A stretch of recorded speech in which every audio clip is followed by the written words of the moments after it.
forgot how to put on my own shoes near my 30th birthday. Then I found my husband's dosing schedule with my name on every page. I spent the day staring at a wall for 4 hours because I couldn't remember how to put on my shoes. I knew what shoes were. I could see them sitting by the front door, 2 black leather loafers I'd bought for my promotion 3 years ago. I knew they went on my feet, but the actual process was gone. Bending over, sliding my heel in, pulling the tab, standing up again. That little 10-second sequence had been cut out of my head like someone had taken scissors to the film reel of my life. Mike found me there when he came home from the office. He didn't look shocked. He didn't even look frustrated. He dropped his keys on the counter, walked over, and knelt down in front of me. He had those soft brown eyes everyone at our wedding talked about. The eyes people said belonged to a saint. He didn't speak at first. He reached for my hand and rubbed his thumb over my knuckles. "It's happening again, isn't it, Sarah?" he whispered. His voice had that thick, practiced grief in it, the kind that made me feel guilty for being sick. I tried to answer him. I wanted to tell him I'd only been trying to go for a walk. The sun was out and I thought fresh air might clear the cobwebs, but the words sat at the back of my throat in a tight, ugly knot of confusion and shame. So I nodded. Mike sighed like the weight of me had settled right on his chest. Then he picked up the shoes and slid them onto my feet, one after the other. He tied the laces in perfect little bows. "There we go," he said, patting my knee. "Let's get you back to bed. No walk today. You need your rest." 6 months earlier, I'd been a senior litigation consultant for one of the biggest firms in the city. I was the person companies hired when they needed someone to find the one missing decimal point inside a 10,000-page audit. I was sharp, fast, and good under pressure. I worked stupid hours, but I loved it. I liked being useful. I liked being the person people trusted when millions were on the line. Mike and I had been planning to move to London. I'd signed the contract for a new position at a firm in Mayfair. We were supposed to leave the week after my birthday. Then the lapses started. At first, it was little things. Misplaced keys, forgotten passwords, walking into a room and not knowing why I'd gone in there. Normal stress stuff, or at least that was what I told myself. Then I started losing whole blocks of time. I'd wake up, start making coffee, and suddenly it would be 2 in the afternoon, and I'd be sitting in the bathtub with the water cold, with no memory of getting in. Mike was the one who suggested the doctor. He sat beside me in the neurologist's office and described my symptoms while I sat there, terrified and quiet. He told the doctor about mood swings I didn't remember having. He told him about the night I supposedly wandered into the neighbor's yard thinking I was back at my childhood home. The neurologist mentioned early onset Alzheimer's. He said it was rare for someone my age, but not impossible. He ordered a battery of tests, but every time the results came back, Mike was the one who took the call. He'd come into the bedroom, sit on the edge of the bed, and give me the news with a grim face. "They found markers, Sarah," he said one afternoon. "Not enough for a definitive diagnosis yet, but it doesn't look good."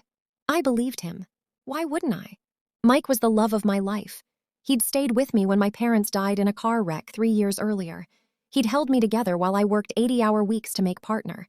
He was the golden boy, the successful architect, the man who volunteered at an animal shelter on weekends, the man every woman in my social circle told me I was lucky to have. And once I started getting worse, he took over my life with frightening efficiency. He said it was better if I took a leave of absence from work.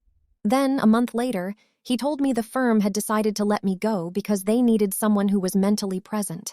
I cried for 2 days. He held me the whole time and told me we didn't need the money anyway. He had plenty for both of us. Then he took my phone because the screen light was giving me migraines. He took my laptop because he said checking emails was making my decline move faster. Then he took over my bank accounts, saying he'd handle the bills so I could focus on recovery. I spent my days in the sunroom, staring at the garden, feeling my life slip away from me piece by piece. I felt like a ghost haunting my own house. I was tired all the time. A deep, heavy exhaustion that sat in my bones no matter how much I slept. Mike was a saint. That was what everyone said. Our neighbors would see him helping me into the car for our weekly walk in the park and tell him how lucky I was to have him. He'd give them that sad little smile and say, "I'd do anything for her." Every morning he brought me a special smoothie. He said it was full of antioxidants and brain-boosting supplements he'd researched online. It tasted slightly bitter, but I drank it because I trusted him. I wanted to get better. I wanted my brain back. The turning point happened on a Tuesday. Mike had gone out to run errands, which he rarely did without me anymore. He'd started taking me everywhere, always saying it was for my safety. But that morning, he'd gotten a frantic call from a client and rushed out. He forgot to lock his office door. I was looking for scissors to open a package. I wandered into his office, moving slowly, my mind drifting in that thick gray fog I'd started to think was permanent. His desk was cluttered with papers and hard drives. The room smelled like coffee, paper, and his expensive cologne. Then I saw the drawer. It was slightly open. I don't know what made me pull it. Maybe there was still a piece of the old me left. The version of me who chased missing details for a living.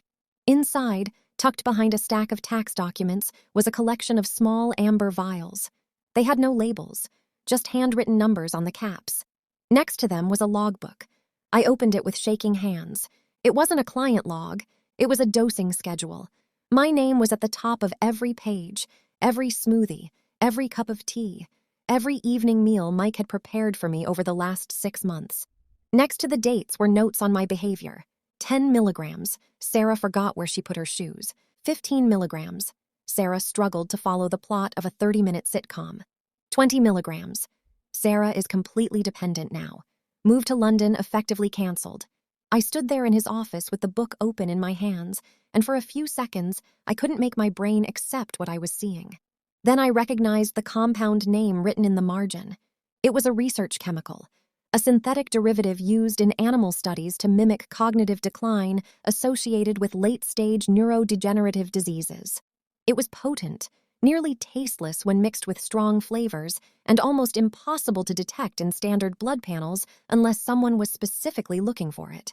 He wasn't taking care of me. He was creating the version of me that needed taking care of. The silence in that office felt physical. My head still ached, and my thoughts were still slow, but something inside the fog shifted. Mike had rushed out before giving me my morning smoothie. For the first time in months, the air felt clear enough to breathe. I wanted to burn the house down, but I didn't. I did what I'd been trained to do. I documented. I used Mike's scanner to copy every page of the logbook. I took photos of the vials with my old camera, the one I found hidden in the back of the closet. My hands shook the whole time, but I moved with a speed and precision I thought I'd lost forever. I knew I couldn't run. Mike had the keys to the house and the car. He had blocked my access to our shared accounts. He'd told my friends and co-workers I was too sick for visitors. If I tried to leave and failed, he'd increase the dose. He'd make sure I never remembered enough to try again. Then I heard his car pull into the driveway. I shoved the vials back into the drawer, closed the logbook, and retreated to the sunroom. I sat in my usual chair, blank-faced, staring out at the trees. When Mike walked in, he was breathless. He came straight to me, clutching a paper bag. "I'm so sorry, honey," he said, kneeling beside my chair. "I had to run out. I forgot your morning boost." He went into the kitchen. Then I heard the blender. That sound had become normal to me, comforting almost. Now it sounded like another day being stolen. Mike came back holding the glass. "Here you go, Sarah," he said. "Drink up." I looked at the smoothie. Then I looked at him. He looked so concerned, so loving, so patient. It was the most terrifying thing I had ever seen. I took the glass and raised it to my lips. I pretended to take a long swallow, but I kept my throat closed and let the liquid pool in my mouth. When he turned away to put the blender in the sink, I spat the smoothie into the large potted fern beside my chair. Luckily, the smoothie wasn't thick. I did that for 3 days. With every missed dose, the world became sharper. The headaches were brutal while my body tried to clear whatever he'd been giving me, but the pain was worth it. I started remembering things he had told me that I now knew were lies. He'd said my brother called and told him he didn't want to speak to me anymore. He'd said I'd spent $3,000 on a shopping spree I couldn't remember. He'd said my old co-workers were uncomfortable with how erratic I'd become. Every lie had been placed like a brick around me. By Thursday evening, I was clearer than I'd been in months. Then I heard the garage door closing. For half a year, that sound had meant my protector was home. Now it sounded like a cell door slamming shut. I scrambled out of Mike's office, my heart beating so hard it felt like it was bruising me from the inside. I barely managed to get the office key back into the hollowed-out book and the book back on the shelf before I heard his footsteps in the foyer. I didn't have time to get upstairs. I didn't even have time to get back to the sunroom, so I ducked into the kitchen and grabbed a glass from the cupboard. I turned on the tap and let the water run cold and steady while I stared at the backsplash. I tried to make my face go empty. I tried to remember how my eyes felt when the drugs were strongest, heavy and unfocused. "Sarah?" Mike called. His voice was bright, airy, full of that fake warmth I now understood was a weapon. "I'm home, sweetheart. Are you in the kitchen?" I didn't answer right away. I waited a few seconds because that was what he expected from me now. Then I turned around, holding the glass with both hands so he couldn't see how badly I was shaking. "Hi, Mike." My voice was raspy and thin. I didn't have to fake the exhaustion. He walked into the kitchen, slipping off his expensive wool coat. He looked perfect. Every hair in place, shirt collar crisp, face arranged into soft concern. He looked like the man on top of a wedding cake. He walked straight over and took the glass from my hands, setting it on the counter. "You shouldn't be handling glassware when you're this tired," he said. He tucked a strand of hair behind my ear. His fingers felt cold against my skin. "Did you take your nap? You look flushed." "I stayed in bed," I lied. "I watched the birds for a while." "That's good," he said. "That's very good.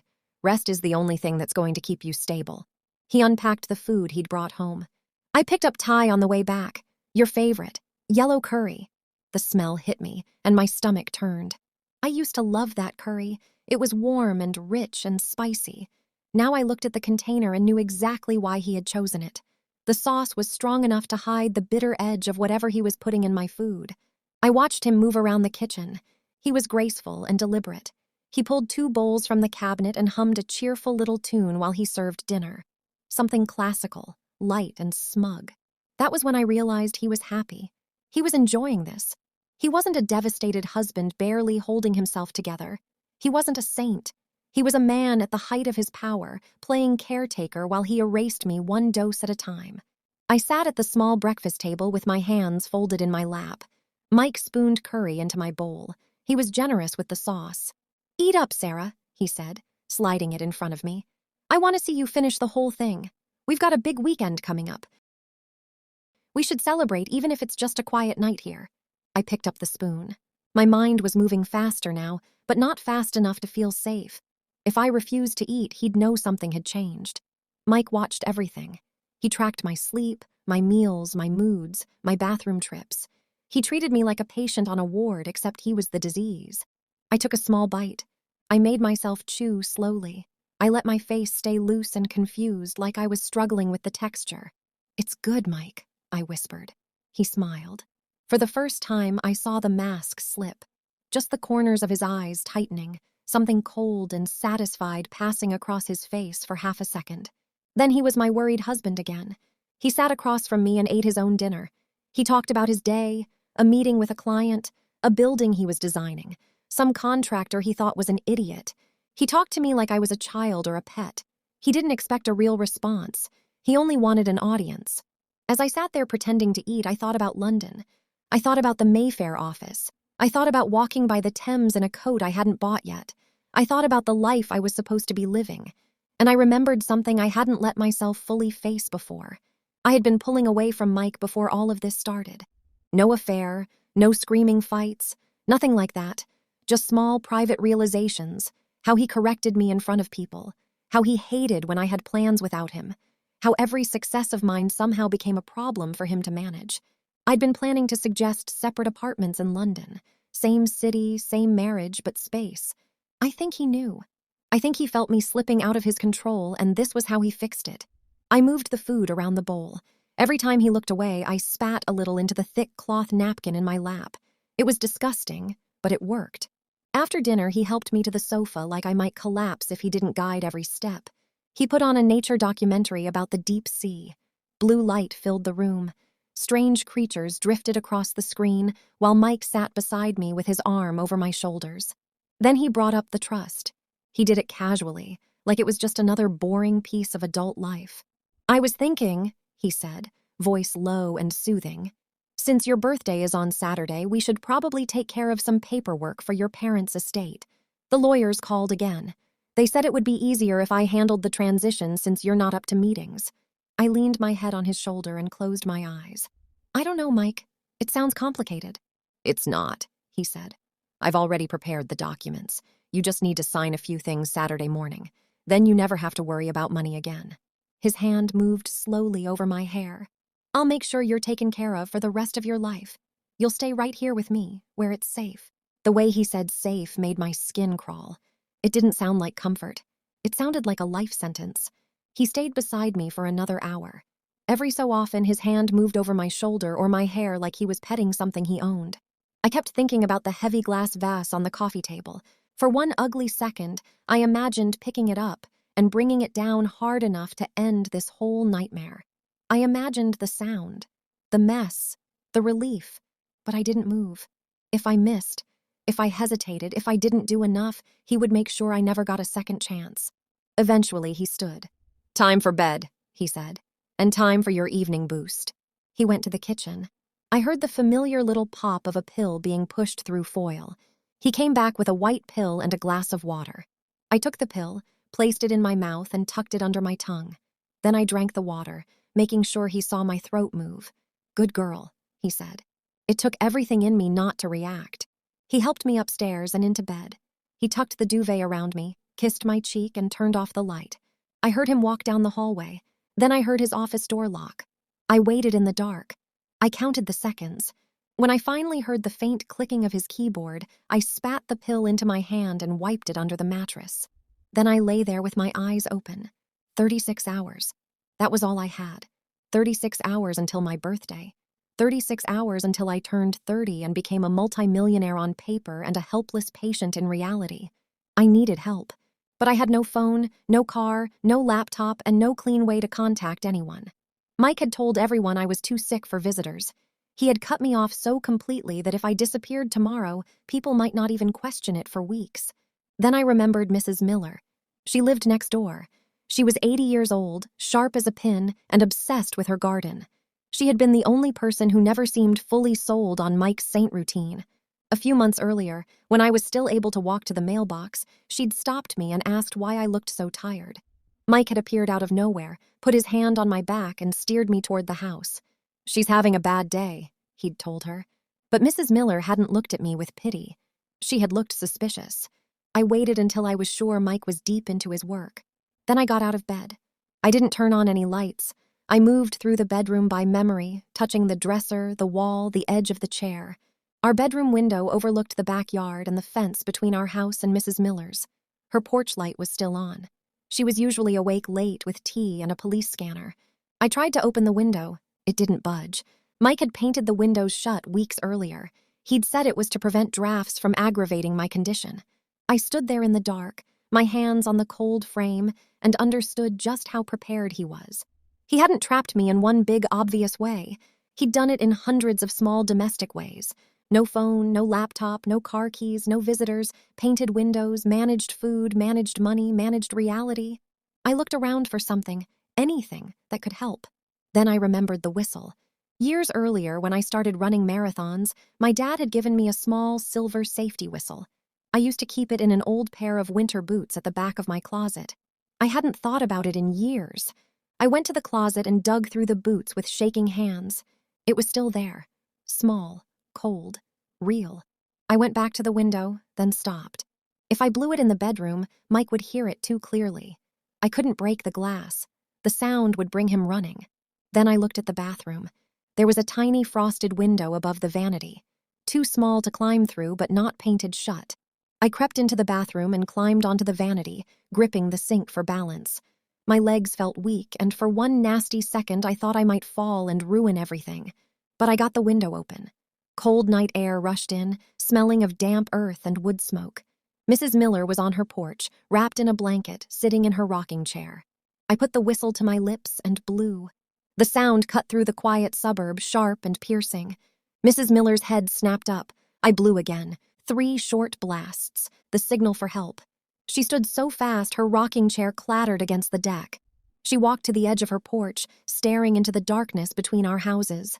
I blew one more time. Then I heard Mike's office door open. I dropped the whistle into the laundry hamper and buried it under towels.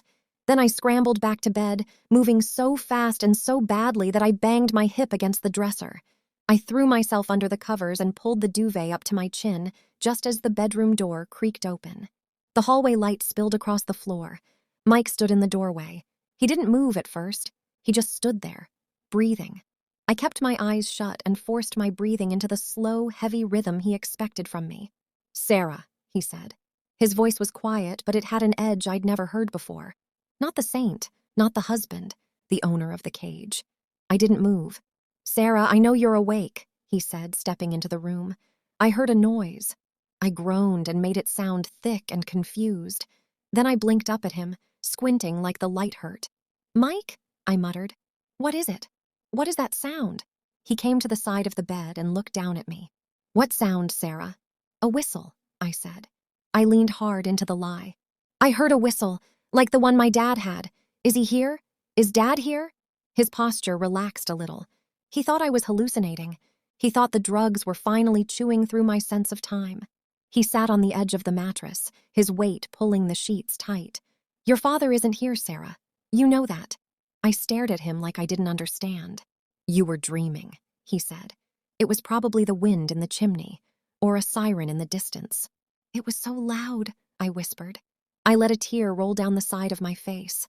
"I want to go home, Mike. I don't like this house anymore. The walls are moving." He reached out and touched my cheek.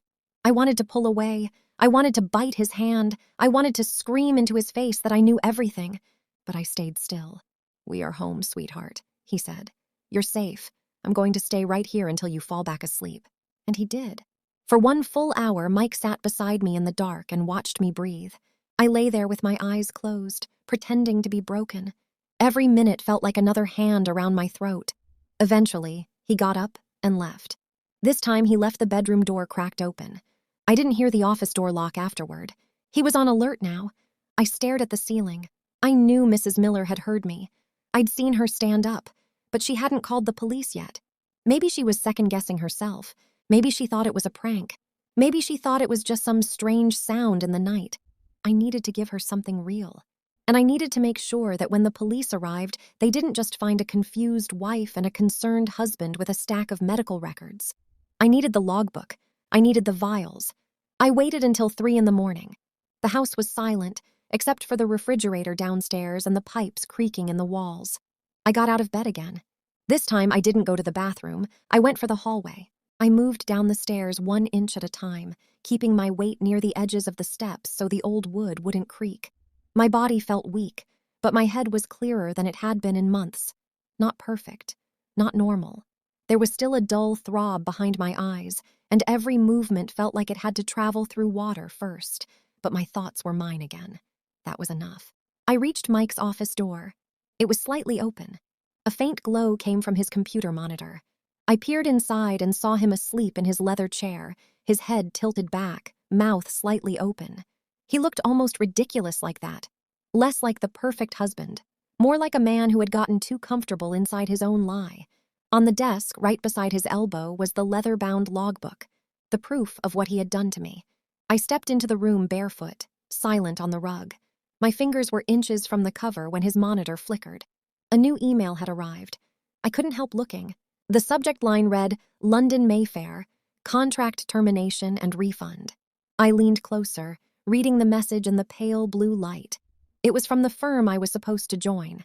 They were confirming receipt of a formal letter sent by Mike, acting as my legal proxy. According to the letter, I had suffered a catastrophic mental breakdown and was being moved to a long-term residential care facility. It thanked them for their interest, but said I would never be fit for practice again. For a moment, the room tilted. Then I saw the second part of the email. A wire transfer confirmation.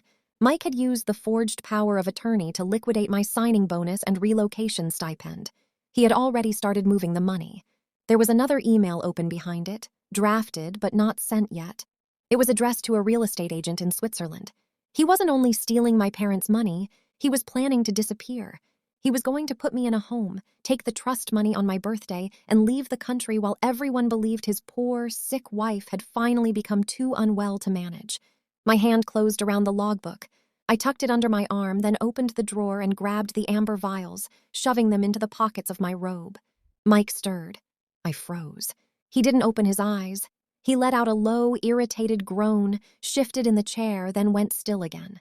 I stood there without breathing until his mouth fell open again and his breathing returned to a steady rhythm. Then I backed out of the room. I went straight to the kitchen. His cell phone was on the charging dock by the sink. He hadn't bothered to lock it with a passcode. That was how sure he was. He didn't think I could remember where the bathroom was half the time, never mind get into his phone and understand what I was looking at. I opened his messages.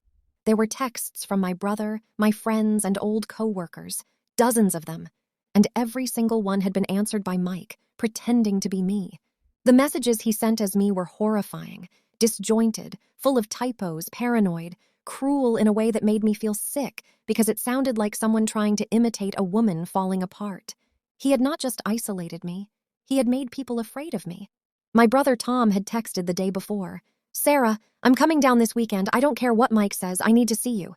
Mike had replied as me, "Don't come. I can't trust you. You always wanted my money. Stay away or I'll call the police." Tom hadn't replied after that. I stared at the screen, and for a second, the grief almost took my legs out. My brother had probably sat there thinking I hated him, thinking I was gone already. But I didn't have time to break down. I took the phone, the logbook, and the vials, then went to the front door. The bolt clicked open. The sound was so loud in the quiet house that I stopped breathing. No footsteps, no voice. I stepped onto the porch. The cold hit me first, sharp enough to bite through my robe. I ran across the lawn with bare feet, the frozen grass stinging my skin, and went straight to the fence between our houses. "Mrs. Miller," I hissed. "Mrs. Miller, please." A shape moved on her porch. The screen door creaked open. "Sarah?" Her voice was thin and careful. "Is that you? I need you to take this." I shoved the logbook and Mike's phone through the slats of the fence. My hands were shaking so badly I almost dropped them. "Take it and call the police. Tell them to come to the house. Tell them Mike is hurting me." She took the items. The light from the phone lit up her face as she looked down at the screen, then back at me. Her expression changed at once. Not shock exactly. More like something she had suspected was finally standing in front of her. "Oh, you poor girl," she whispered. "I knew it. I knew that boy was wrong." "Go," I said. "Lock your doors. Don't let him in." I turned and ran back to my house. I couldn't let Mike wake up and find me outside. If he realized I was gone, he might run. Or worse, he might come after Mrs. Miller before she had time to call anyone. I got inside, locked the front door, and went back upstairs. Then I did one more thing. I placed the amber vials on the nightstand, right out in the open. I was done hiding from him. I sat on the edge of the bed and waited. 10 minutes later, the first siren wailed in the distance. The sound started faint, then grew louder. For the first time in months, it didn't sound like danger. It sounded like the world finally noticing I was still alive. Downstairs, Mike's office chair screeched against the floor. Then came footsteps. Fast, panicked. He ran to the hallway window. "What the hell?" he muttered. A few seconds later, he burst into the bedroom. His face was pale and tight. "Sarah, get up," he said. "We have to go. There's some kind of emergency on the block." I didn't move. I looked at him with clear eyes. "Why are the police here, Mike?" He stopped. Actually stopped. For the first time in 6 months, he looked at me instead of through the sick version of me he had built. I watched the realization hit him. The mask didn't slip. It shattered. His face twisted into something ugly and sharp. "You little bitch," he hissed. "What did you do?" "I didn't do anything," I said, pointing to the vials on the nightstand. "You did." He lunged for me. His hands came toward my throat. The front door burst open downstairs. "Police! Drop the weapon!" Mike froze with his fingers inches from my skin. He looked at the door, then back at me. The rage on his face shifted into panic so fast it almost looked fake. "It's my birthday, Mike," I whispered. "And I'm the one getting my life back." The officers swarmed the room. Mike tried to talk over all of them at once. He said I was confused. He said I was violent. He said I had planted things before because I was delusional. He said he was my husband and my legal caregiver, and they were making a terrible mistake. Nobody treated him like a saint anymore.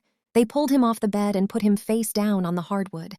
One officer cuffed his wrists while another moved me away from him and asked if I needed medical help. I couldn't answer properly at first. I just watched the cuffs close. That little metallic click was the cleanest sound I had ever heard. Mrs. Miller appeared in the doorway, clutching the phone and the logbook like they were holy objects. She was wearing slippers, a cardigan, and the fiercest look I had ever seen on an 80-year-old woman. She walked over and wrapped a handmade quilt around my shoulders.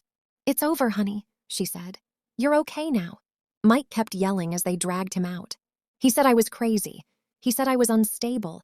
He said he had devoted his life to caring for me. He said I was destroying him. I stood up with the quilt around me and walked to the window. Outside, the street was painted red and blue. Neighbors stood on lawns in robes and sweatpants, watching the perfect husband get pushed into the back of a police car. For months, they had looked at Mike like he was a hero. Now they watched him scream through the glass like an animal caught in a trap he built for somebody else. My head throbbed. My hands still shook. My body felt like it had been hollowed out and filled with wet cement. But for the first time in half a year, I knew exactly who I was. I was Sarah, and I was going to London. What would you have done if you found that logbook in your husband's office? Let me know in the comments.